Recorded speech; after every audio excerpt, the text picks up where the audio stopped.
They said orphans have no voice. But when Emilia stood before the palace gates, clutching her late mother's letter, even the wind seemed to pause. What she carried wasn't just a piece of paper, it was the forgotten promise of a kingdom that once owed her family everything. The morning sun glimmered on the golden fence of Ida Kingdom's royal palace, a blend of tradition and modern wealth. Guards in navy suits stood tall beside black SUVs, while reporters prepared for the prince's homecoming after his diplomatic tour abroad. Among the small crowd, Emilia stood quietly, her hands wrapped around an old envelope sealed with a royal crest. Her heart pounded not from fear, but from hope. Her mother had died whispering only one thing. "This letter will tell the truth, Emilia. Promise me, take it to the palace." And she had promised. She walked forward. The guards shouted. "Stop." "Identification," one demanded. Emilia swallowed. "This letter is for His Majesty. It was written by my mother, she once served in this palace." The younger guard smirked. "Everyone says that. You think the king just sits around reading letters from strangers?" "I'm not a stranger," Emilia said quietly. "My mother once saved the royal family." The words drew a few glances. A group of palace staff turned their heads. The guards looked at each other, then laughed. The older guard reached for the envelope, glanced at the seal, and scoffed. "This is old. Outdated. Probably stolen." He tossed it to the ground. It landed face down, the royal emblem glinting faintly in the morning light. Emilia stared at it, her throat tightening. She bent to pick it up as the sound of laughter echoed behind her. But she said nothing. Phones clicked. Someone recorded.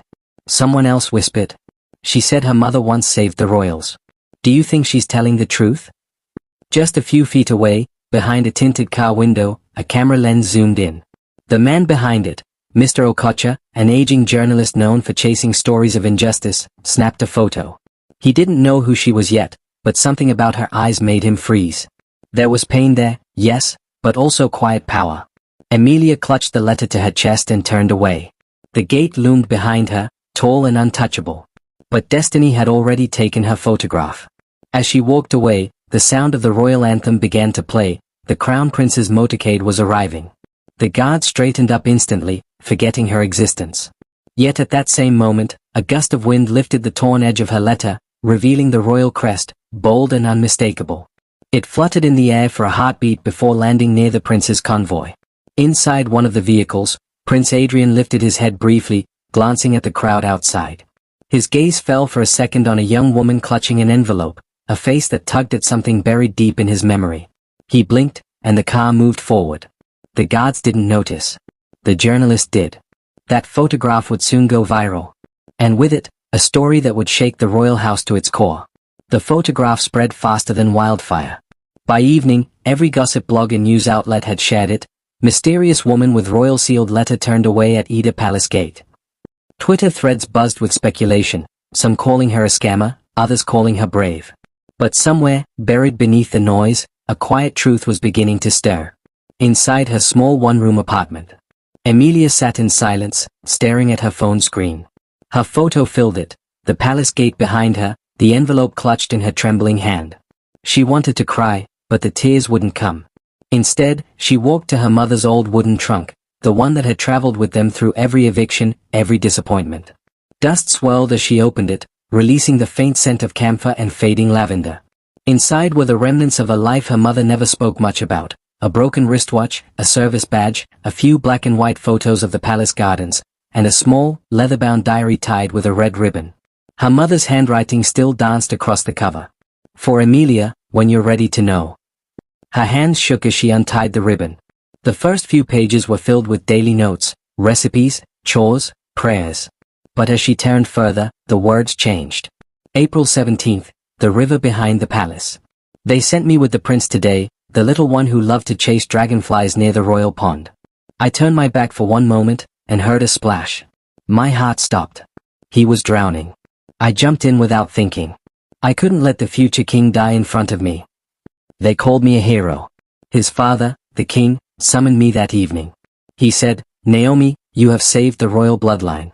My son owes his life to you. Your family will always have a place in this kingdom." He called it the royal bond. He wrote something, a promise. He sealed it with his own crest. But the next day, I was reassigned. No explanation. No one spoke of it again. Something shifted. The Queen's assistant, Lady Mora, warned me never to mention that night again. She said, "The kingdom remembers what it chooses to." Amelia's breath caught. She turned another page, this one half torn. I hid the document. I couldn't trust anyone. I left it where only love would find it. And then, the ink stopped. The rest of the page was smeared, as though written in a hurry. Amelia sat frozen. The clock ticked, her heart louder with every beat. A royal bond, her mother's name once written in the king's hand? That letter she carried, it wasn't just a plea. It was proof. The weight of betrayal pressed against her chest. All those years of poverty, her mother's dismissal from the palace, their exile, her illness, all of it had been built on someone's lie. Suddenly, the faint echo of her mother's last words replayed in her head. The truth lives at the palace gates. Her eyes darted back to the diary. She turned the cover upside down and noticed a faint, uneven stitching beneath the fabric lining. Carefully, she peeled it open. Inside, hidden between the cardboard layers, was a faded photograph, her mother, young and radiant, standing beside a man who could only be the late king. He was smiling, holding a scroll tied with a gold cord. And there, just barely visible in the corner, was the royal crest, the same one on the envelope Amelia had carried. She covered her mouth to keep from crying out. "Mom, you really did save them," she whispered. Outside, the city hummed with night traffic, neon lights flickering against her window pane. But Amelia's mind was already racing ahead, to the palace, to that letter, to the truth buried under decades of deceit. She knew what she had to do. If the world wouldn't open the gates for her, she would make them listen another way. The next morning, the journalist, Mr. Okocha, sat in a cafe scrolling through his inbox when a new message appeared. The subject line read, "You took my picture yesterday." Inside was a single sentence. "I need your help to prove my mother's story."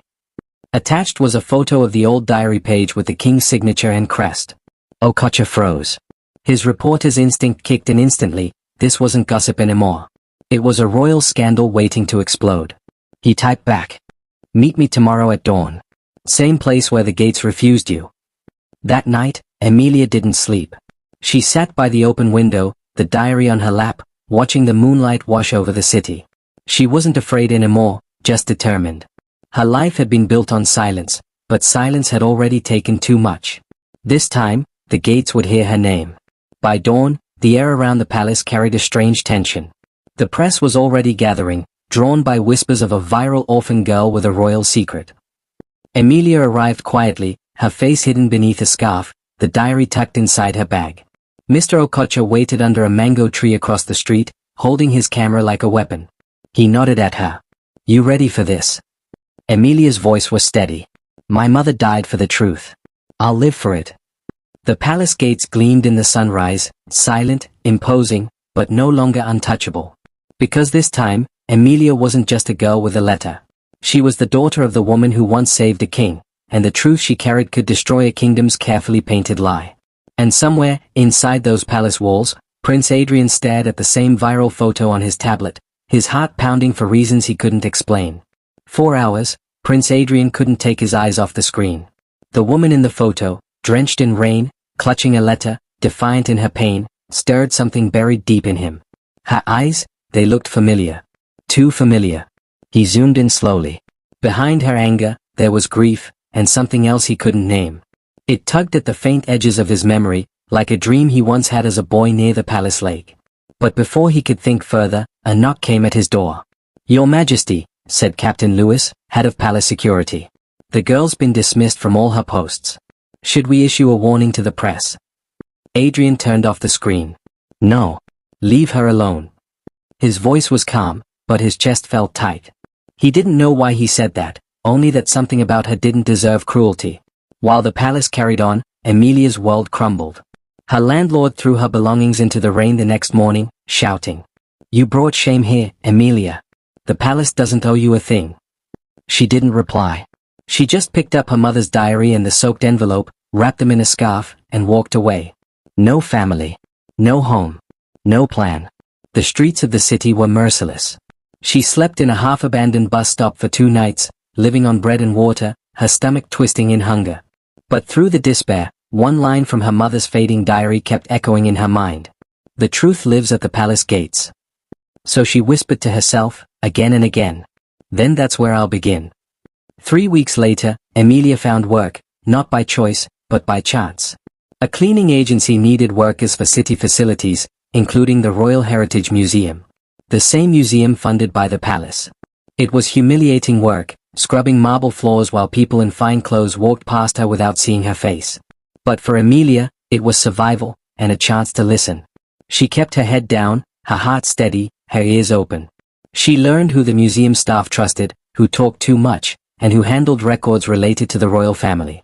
And every time she passed the portrait of the late king, the one who had promised her mother a royal bond, her throat tightened. One afternoon, as she mopped near the main hall, an older man stopped in front of her. He wore a worn jacket and carried an old camera with a cracked lens. "Do you remember me?" he asked gently. Emilia looked up. The face was familiar, the same man who had filmed her humiliation that rainy day. The video that went viral. Her body tensed. "Why are you here?" He sighed. "To apologize.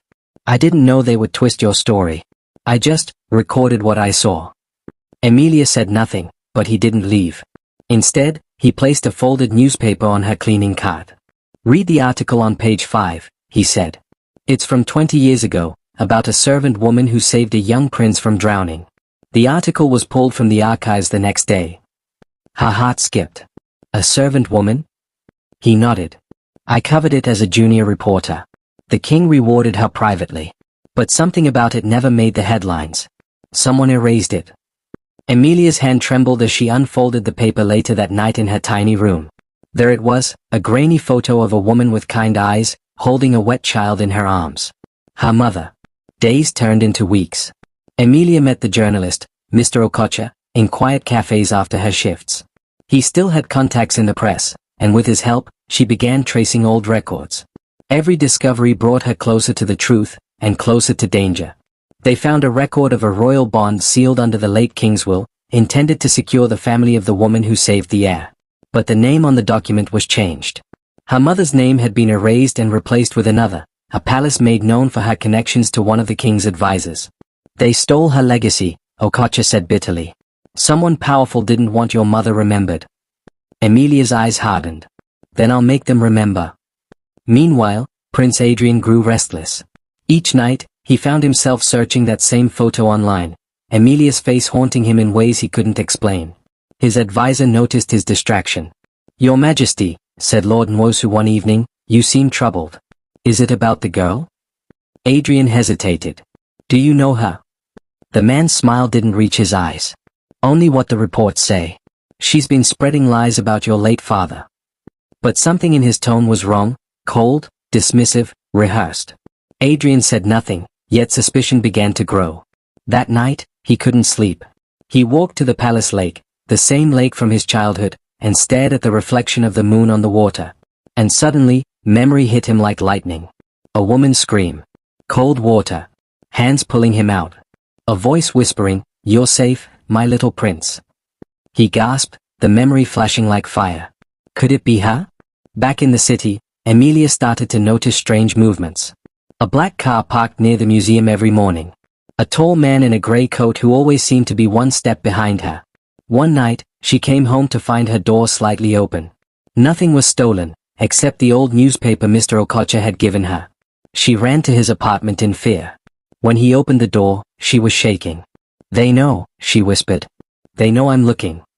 Okocha frowned deeply. "That means we're close. Don't stop now." But even he looked worried. The next morning, Emilia found an unmarked envelope tucked under her cleaning cart. Inside was a single photo of her, taken secretly while she worked, and a note written in bold, black ink. "Stop digging, or you'll end up like your mother." Her hands went cold. But when she looked up, the museum's grand portrait of the late king stared back at her, proud, untouchable. And in that moment, something inside Emilia hardened into resolve. "No," she whispered. "I won't stop. I'll finish what she started." She folded the threatening note neatly, slid it into her bag beside her mother's diary, and walked out of the museum with her head held high. The girl they tried to erase was gone. What remained now was a woman, quiet, steady, and dangerous in her determination. And somewhere beyond the palace walls, the man who once owed his life to her mother, was beginning to remember. The palace clock struck midnight. The echo carried through the silent corridors like a heartbeat. Prince Adrian sat alone in his study, the city lights glowing faintly beyond the tall glass windows. He had been staring at his father's portrait for hours. The caption beneath it read, "King Ida II, the guardian of legacy." But tonight, legacy felt heavy, almost haunted. Something inside Adrian wouldn't rest.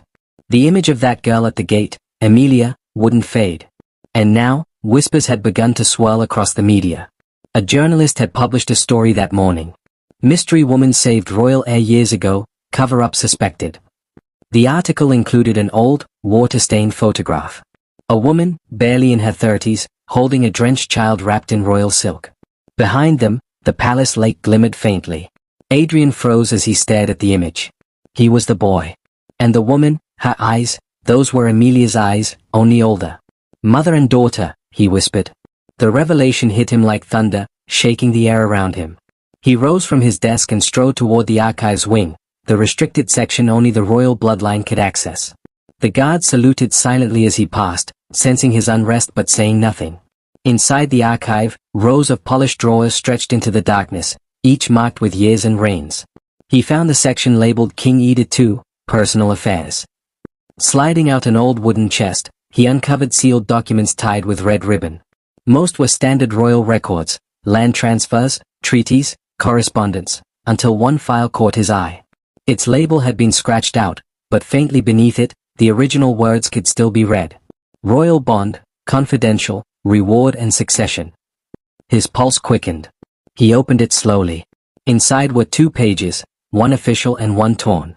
The first bore the royal seal and his late father's signature, dated over 20 years ago. "Let it be known that the woman who saved my heir from the waters of death shall be bound to the royal family by honor and right. Her descendants shall forever be recognized among those of royal protection and privilege." The second page was a forged copy, the woman's name replaced with someone else's. The original name, faint but legible under the scratches, was Naomi Nwoke, palace maid and savior of the prince. Naomi Nwoke. Emilia's mother. Adrian stumbled back, gripping the edge of the table. His father's trusted advisor, Lord Nwosu, had overseen record-keeping at the time. He was the one who had always insisted the bond was a myth. He lied, Adrian murmured. He buried the truth. He sank into the old leather chair, the file trembling in his hands. The memory came rushing back like a wave. He was 6.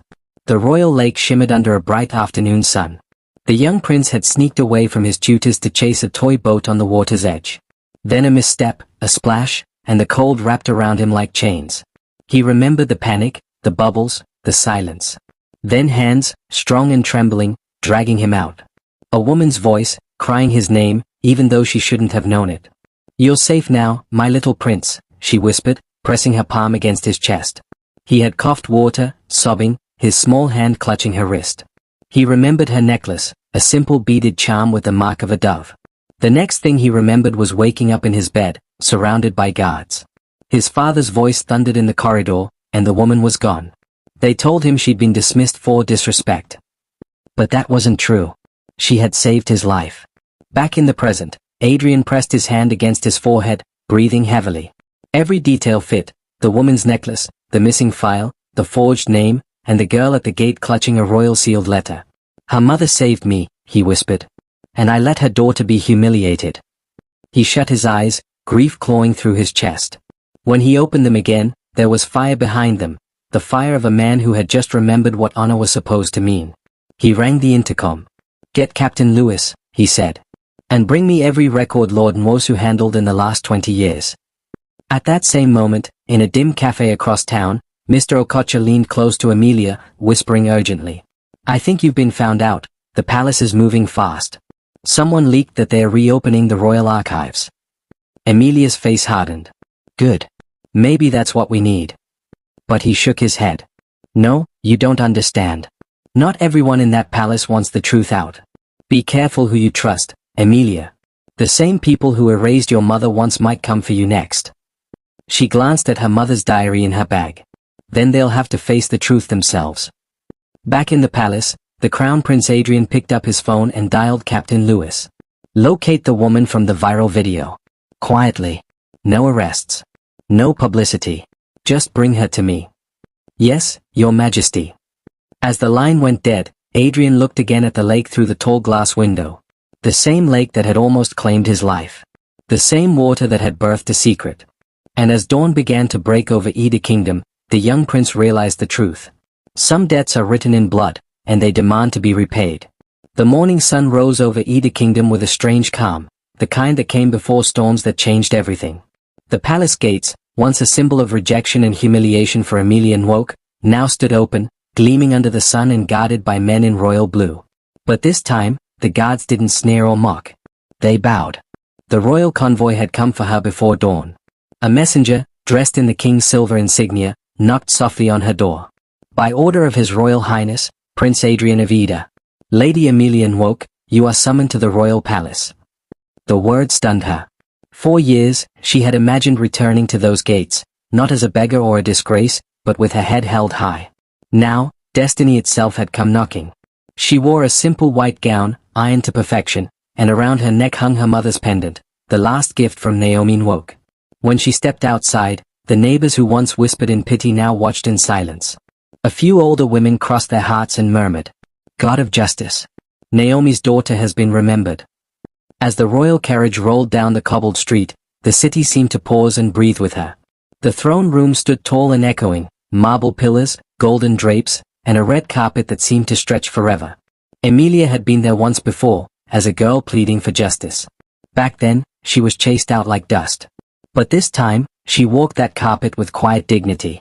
At the far end sat Prince Adrian, dressed in white ceremonial robes. He rose when she entered, his eyes steady, his face unreadable. Around him were the royal council, guards, and court officials, including Lord Nwosu, his father's former advisor, now standing rigid beside the throne. Lady Emilia Nwok, the prince's voice rang clear. You stand where truth was once buried. But today, that truth shall rise. The murmurs in the hall fell silent. Emilia's hands trembled slightly, but her gaze never wavered. At that moment, a familiar face stepped forward, Mr. Okocha, the old journalist who had once defended her name. His camera hung around his neck like a medal of memory. Your Highness, he said, bowing respectfully. What I carry here will speak for the voiceless, for Naomi Nwok, and for justice itself. He placed an aged brown folder on the council table. Inside were old photographs, Naomi Nwok standing beside the late King Olawale, holding a small, wet boy wrapped in royal cloth, the young Prince Adrian. Beneath the photos lay a fragile, gold-sealed parchment, the royal bond. Gasps filled the room. The seal bore the late king's crest, undeniable proof. Prince Adrian's hands tightened. Who dared to conceal this? He demanded, his tone sharp as a blade.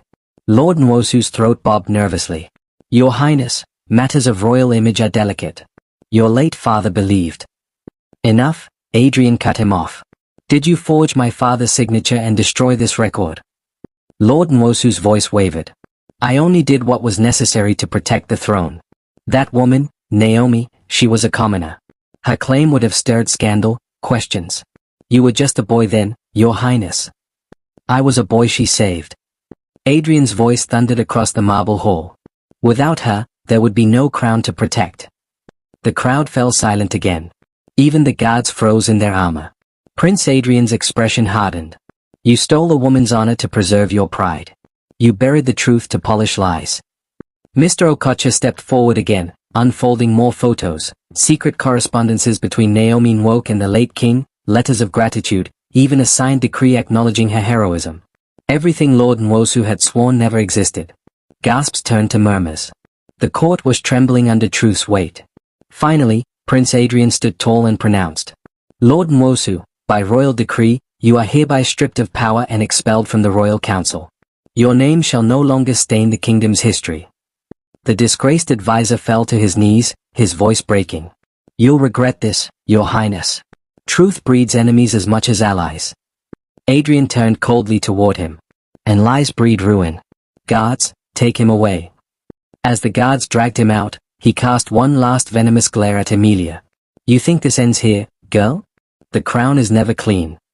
Emilia looked him straight in the eye. Neither is guilt. But truth washes deeper. When silence returned, Prince Adrian stepped down from the dais and stopped before Emilia. His eyes, once full of confusion, now brimmed with emotion. I owe your mother more than life, he said softly. and I owe you an apology no crown can repay." He extended his hand toward Emilia, a gesture rarely shown in the royal court. When their hands met, the hall fell silent. The future king of Ida, in a gesture rich with respect and unspoken apology, honored the daughter of a woman once erased from history. The moment stole every breath in the room. "From this day forward," he continued, voice echoing through the chamber, "the name Naomi Nwoke will be honored among the royal heroes. Her bravery saved a prince. Her legacy restores a nation's conscience." Emilia's eyes filled with tears. Every breath she took felt like her mother's soul was breathing with her.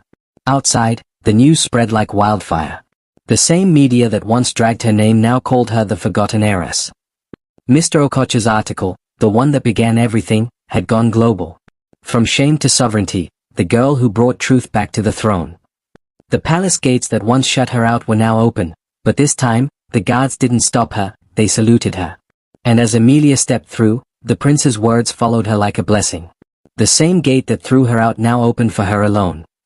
She smiled faintly, feeling her mother's presence in the morning breeze.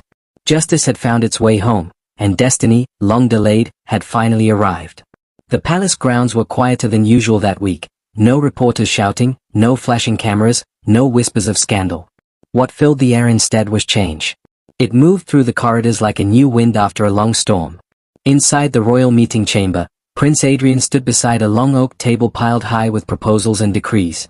But his mind wasn't on the gold or grandeur, it was on the woman sitting across from him, Emilia Nwoke, daughter of Naomi, the woman who had saved his life and restored his conscience. "Lady Emilia," he began softly, "the royal treasury is at your disposal. You may name your reward, land, gold, even a title in the royal registry. It is the least we can do." Emilia looked down for a long moment, her fingers brushing the edge of her mother's pendant. When she finally spoke, her voice was calm, steady, and deeply human. "Your Highness, gold fades. Titles end. But dignity lasts generations." She raised her eyes to meet his. "If you truly wish to honor my mother, then honor every worker who still bends under injustice. Every servant who scrubs these marble floors without hope. Every child whose dream is crushed because they were born on the wrong side of these palace walls." The chamber fell silent. Even the guards by the door bowed their heads. Prince Adrian's throat tightened. "What do you wish for, then?" Emilia's answer came firm and clear. "Scholarships for their children. Fair wages for their work. Protection from cruelty. Let their names be remembered too." Her words struck something deep within him, something that no royal tutor or foreign diplomat had ever stirred. He nodded slowly. "Then it shall be done."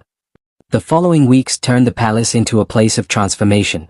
The royal council, once a nest of secrecy, became a table of reform. Prince Adrian ordered a complete restructuring of palace administration. Servants who once cowered now walked with pride. Workers received contracts, health benefits, and equal treatment, a concept almost unheard of in Ida's royal history. At Emilia's insistence, the prince also launched the Naomi Nwoke Foundation, a scholarship program for children of palace workers and struggling families. Within months, over 100 children were enrolled in school, each receiving a small badge engraved with the words, "From honor, we rise." One afternoon, Emilia found herself standing alone in the royal garden. The same place her mother once worked as a maid, watering flowers the royals never noticed. Now, her statue stood there, Naomi Nwoke, holding the hand of a small child, her eyes gazing toward the palace gates. The inscription below read, "She saved a prince. She saved a kingdom." Mr. Okocha, the old journalist, approached quietly behind her, camera slung across his chest. His hair had grown grayer, but his smile still carried the warmth of truth found. "You did it, my dear," he said softly. "You turned pain into policy." Emilia chuckled faintly. "It wasn't me. It was her faith, and your persistence." He shook his head. "Faith without courage is only a dream. You gave it wings." They stood together in silence for a while, watching children from the new scholarship program play across the courtyard, children of servants, guards, and cleaners, laughing freely under the royal flags. Later that evening, Prince Adrian found Emilia near the balcony, her gaze lost in the soft glow of dusk. "I read the speech you wrote for the council," he said, stepping beside her. "It was powerful. You've given this kingdom a conscience again." Emilia smiled faintly. "Then let that conscience remember, not repeat." He nodded, understanding. "And what about forgiveness? For those who wronged you, or your mother?" Her expression softened, a shadow of sorrow in her eyes. "Forgiveness doesn't erase memory, Your Highness," she said quietly. "It redeems it. I forgive them, but I won't forget. Forgetting would dishonor what she endured." Prince Adrian looked at her, really looked, and saw not just the woman who had changed his kingdom, but the strength of a lineage that refused to die. "Then let the kingdom remember with you," he said. Weeks later, the palace opened its gates for a grand ceremony, the Day of Honor. It was the prince's decree, a yearly celebration dedicated to the unsung heroes of Ida, servants, workers, healers, and protectors whose sacrifices had built the nation's foundation. The courtyard brimmed with people, rich and poor, noble and humble, gathered under one banner.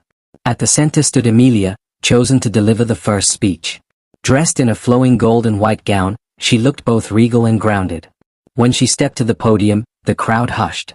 "Today," she began, her voice ringing through the courtyard, "we honor those who served in silence. Those who built kingdoms but were never named in its history.